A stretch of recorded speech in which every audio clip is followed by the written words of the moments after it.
नमस्कार दोस्तों, स्टोरी वाला के नए एपिसोड में आपका स्वागत है।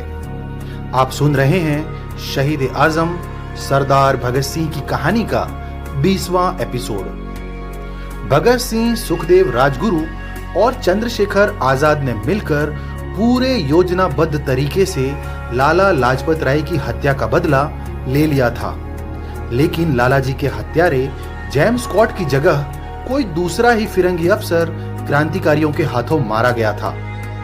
दोस्तों, कहानी आगे सुनने से पहले स्टोरी वाला चैनल को सब्सक्राइब, लाइक और शेयर करना बिल्कुल ना भूलें। धन्यवाद। 18 दिसंबर 1928 की सुबह जैसे ही सूरज निकला, एक एक फिरंगी अफसर हरकत में आ चुका था। दिसंबर का सर्द महीना होने के बावजूद लाहौर की सड़कों पर मानो एक अजीब सी गर्माहट का माहौल था, जिसकी वजह थी लाहौर पुलिस मुख्यालय के सामने ही एक फिरंगी अफसर की दिन दहाड़े की गई हत्या। लाहौर में हिंदुस्तान सोशलिस्ट रिपब्लिकन एसोसिएशन के गुप्त ठिकाने पर भगत सिंह और बाकी क्रांतिकारी इस बात पर चर्चा कर रहे थे कि जेम्स स्कॉट की जगह मारा गया फिरंगी अफसर कौन था। तभी अचानक दरवाजे पर दस्तक हुई। अचानक हुई दस्तक से सभी क्रांतिकारी सतर्क हो गए। सुखदेव ने अपनी पिस्टल हाथ में लिए एक ही झटके में जैसे ही दरवाजा खोला, दरवाजे के उस पार तेज तेज सांस ले रहे क्रांतिकारी जय गोपाल खड़े थे। जैसे ही दरवाजा खुला, जय गोपाल तेजी से कमरे के भीतर आ गए और अपने साथ लाए अखबार को भगत सिंह की तरफ बढ़ाते हुए बोले, साथियों, शहर के हालात कुछ ठीक नहीं हैं। गोरे पागल कुत्तों की तरह हम सबको खोज रहे हैं। हम यहाँ ज्यादा दिन तक छुप कर नहीं रह सकते। जय गोपाल बोले जा रहे थे, लेकिन कमरे में मौजूद सारे क्रांतिकारियों को यह जानने में ज्यादा दिलचस्पी थी कि आखिर मारा गया फिरंगी अफसर कौन था।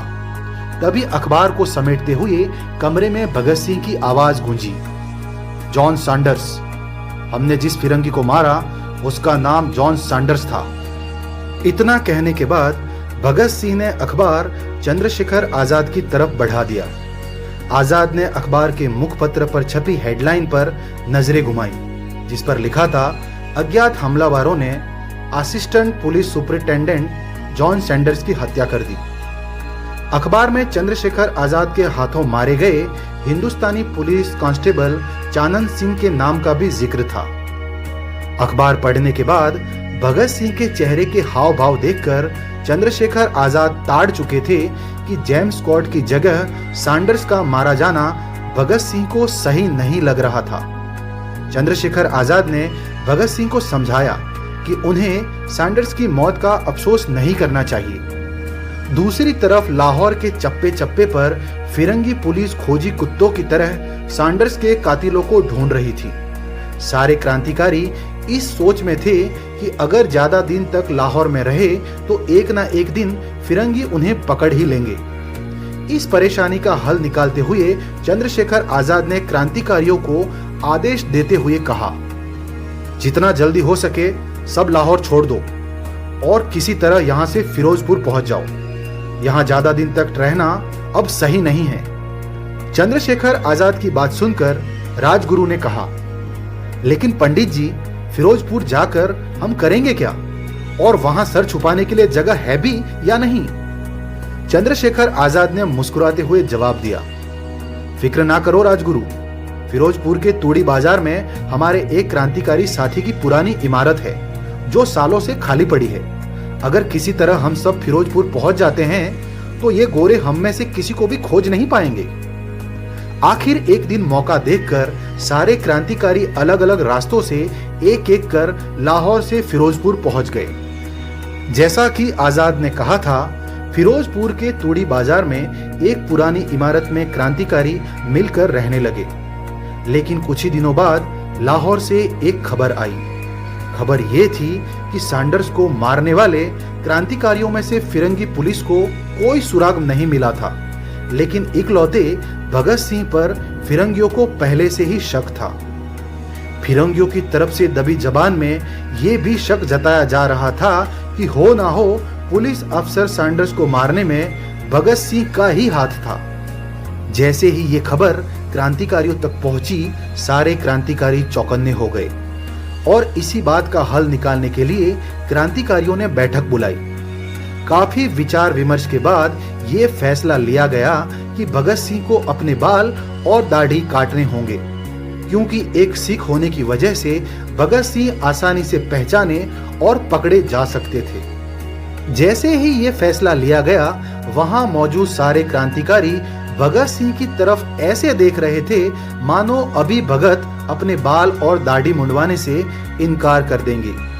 लेकिन क्रांतिकारियों की इस धारणा से बिल्कुल उल्टे भगत सिंह ने मजाक में हंसते हुए कहा, ओए, तुम सारे मुझे ऐसे उल्लुओं की तरह क्यों घूर रहे हो?